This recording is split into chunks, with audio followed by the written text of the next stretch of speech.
Halo teman-teman semua, apa kabar? Dimanapun teman-teman berada, semoga pada sehat-sehat. Di pair USD JPY ini saya ada entry sell. Kenapa saya entry sell di sini? Jadi alasannya simpel aja teman-teman. Saya hanya dua alasan aja di sini. Pertama sekali saya melihat di sini adanya dominan break sell, di mana satu candle bullish ini sudah berhasil di break oleh lebih dari 3 candlestick bearish. Jadi harga saat ini sudah retest sampai di area ini, lalu akan melanjutkan penurunan teman-teman. Dan yang kedua, saya pasang indikator AO di sini. Nah, di sini membuat setup divergent, di mana di AO ini membuat penurunan, sedangkan pada grafik membuat kenaikan. Nah, oke. Jadi itu aja alasannya kenapa saya ambil sell di sini. Dan yang berikutnya, kenapa saya pasang TP di sini? Karena kalau kita pasang Fibo Musang, itu adalah area 161, area take profit level pertama teman-teman. Jadi itulah alasan saya kenapa saya meletakkan area take profit di sini. Jadi untuk stop lossnya saya tidak pasang teman-teman. Kenapa? Karena ini hanya akun kecil aja. Jadi kalaupun nanti ini kena MC, saya tidak ada masalah karena saya masih punya saldo backup di akun yang lain. Gitu teman-teman. Jadi ini saldo kecil aja. Jadi tidak ada masalah kalaupun kena MC, ya terserah gitu teman-teman. Tapi di sini saya tidak fokus untuk membahas technical open posisi di sini, teman-teman. Di sini saya fokuskan untuk cara marking yang namanya SND dari time frame besar ke time frame kecil, teman-teman. Jadi ini kan sebagian masih ada yang pada bingung. Jadi buat teman-teman yang sudah paham, bisa silakan di skip video ini. Ini khusus teman-teman yang masih mungkin belum begitu mahir untuk memarking dari time frame besar ke time frame kecil. Oke, sekarang kita akan parking mulai dari H4 ya. Kita akan coba parking mulai dari area ini.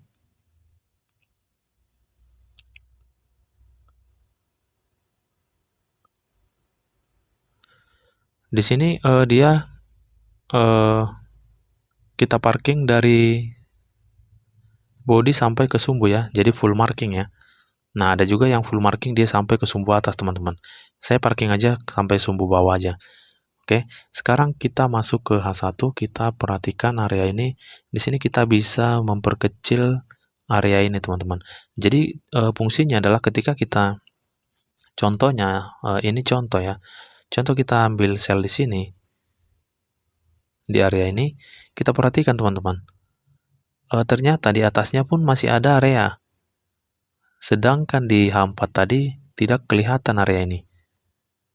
Nah, gitu teman-teman. Jadi fungsinya kita memperkecil lagi biar kita bisa lihat juga area ini sebenarnya masih ada di sini.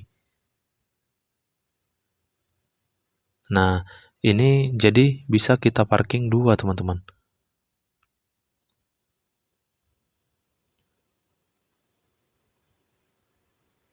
Jadi kalau misalnya kita ambil sell di area ini, harga turun sampai di sini. Kalau ini jebol, potensinya sampai ke sini teman-teman. Jadi kalau saya biasanya ambil TP di area-area pertama aja. TP level 1 aja teman-teman. Jadi tidak perlu terlalu begitu tamak. Jadi kalau kita perhatikan ini kan area di H4 tadi kan tidak kelihatan itu, tapi di time frame H1 kelihatan. Nah, ini kadang-kadang yang membuat teman-teman bingung.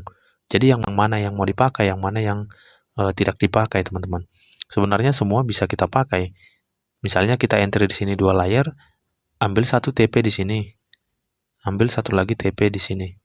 Kira-kira seperti itu caranya. Yang penting kita ketahui area-area yang menghambat harga ini akan turun. Area terdekatnya ternyata di sini. Gitu teman-teman. Itu di H1 ya. Kalau kita balik lagi ataupun kita kurangi lagi time frame, ini pasti kemungkinan besar masih ada area. Kita masuk ke M30. Di M30 ini bisa kita perkecil ini areanya. Sekarang kita masuk ke M15. Sebenarnya M15 dengan M30 tidak begitu jauh ya bedanya. Kita lihat Mana nih? Nah, kita lihat di M15 dengan M30 tidak terlalu jauh bedanya, teman-teman. Tinggal kita turunkan aja sedikit. Nah, di sini. Nah, seperti itu. Jadi, sebenarnya sudah jadi dua area ya. Nah, bahkan ini muncul lagi, teman-teman. Ada lagi area di sini. Jadi, tidak perlu bingung. Ambil aja area-area yang paling dominannya atau yang paling berpengaruh, teman-teman. Kalau sekecil ini kan tidak begitu berpengaruh. Tetapi ketika seperti ini kan ini sangat berpengaruh. Ini sangat berpengaruh. Ini area base yang cukup lumayan panjang. Gitu, teman-teman. Jadi untuk mengambil take profit level 1 bisa kita ambil di sini ketika kita entry sell dari atas ini. Inilah area TP pertama kita. Itu contohnya, teman-teman. Gitu dia. Sekarang kita boleh lihat area ini. Setelah sudah kita perkecil, kita akan lihat ya, ini area ini hanya sumbu di candle besar. Kita coba masuk ke H4. Nah, kita lihat. Jadi sumbu-sumbu di time frame besar ini adalah area base di time frame kecil. Nah, jadi seperti itu. Ketika kita mau entry sell misalnya, inilah area yang kita gunakan untuk ambil TP, atau di bawah inilah kita gunakan SL-nya gitu, teman-teman. Oke, jadi sesimpel itu, tidak perlu bingung lagi untuk parking SND dari time frame besar ke time frame kecil. Oke, sekarang kita boleh cari lagi di pair yang lain ya. Di Euro JPY, kita lihat di sini ada yang namanya rally base rally ya. Ini rally base rally. Kita parking coba yang di bawahnya lagi.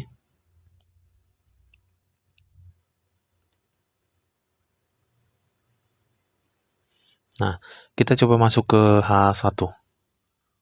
Oke, di H1 kita boleh ambil TP misalnya ya. Misalnya contoh kita entry sell di area ini ya. Jadi TP pertama, area-area yang pertama sekali menghalangi harga ini turun adalah ini. Jadi disinilah kita perkecil area take profit kita, teman-teman, atau SND-nya.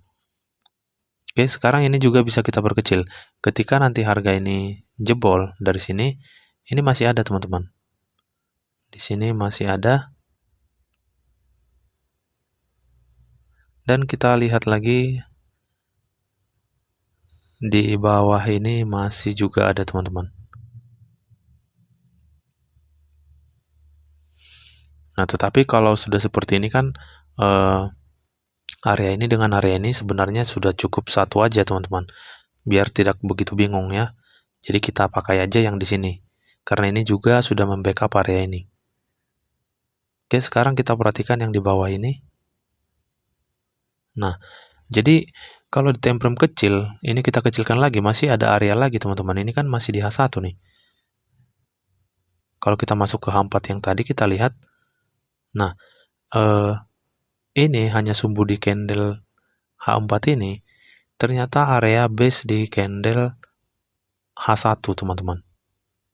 Nah, kan area base di sini. Gitu, teman-teman. Jadi, area-area ini mempengaruhi atau menghambat harga turun, apalagi area tersebut misalnya masih fresh. Nah, terkait SND yang masih fresh saya sudah jelaskan di video sebelum ini. Oke, sekarang kita turunkan lagi time frame ke M30. Di sini kita bisa perkecil lagi, teman-teman. Sebentar ya. Kita akan perkecil lagi area ini. Maksudnya bukan kotaknya yang diperkecil ya, teman-teman ya. Biar saya perkecil kotaknya biar terlihat di M30. Jadi kita bisa dengan leluasa memperkecil seperti ini gitu. Nah, memperkecilnya adalah seperti ini, teman-teman. Jadi dari body ini sampai ke sumbu paling bawah. Sama halnya di sini kita perkecil. Sama halnya di sini juga kita perkecil. Jadi seperti ini cara kita untuk memarking SND di time frame besar ke time frame kecil, teman-teman. Seperti itu caranya. Sekarang kita bisa lagi lihat di M15. Kalau menurut saya sih M15 dengan M30 tidak begitu jauh berbeda lagi.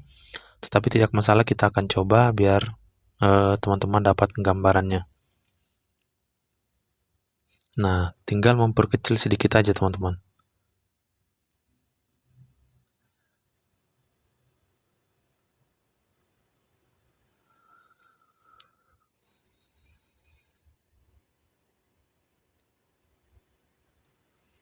Jadi inilah fixnya teman-teman. Ketika kita misalnya open posisi dari area ini, kita coba geser. Open posisi dari area ini, jadi fixnya itu take profit level 1 bisa kita ambil di sini. Karena inilah area yang pertama sekali menghalangi turunnya harga ya. Jadi kalau ini sebenarnya kan ini area-area kecil teman-teman. Tidak begitu berpengaruh terhadap harga. Oke, jadi sesimpel inilah untuk memarking SND dari time frame besar ke time frame kecil.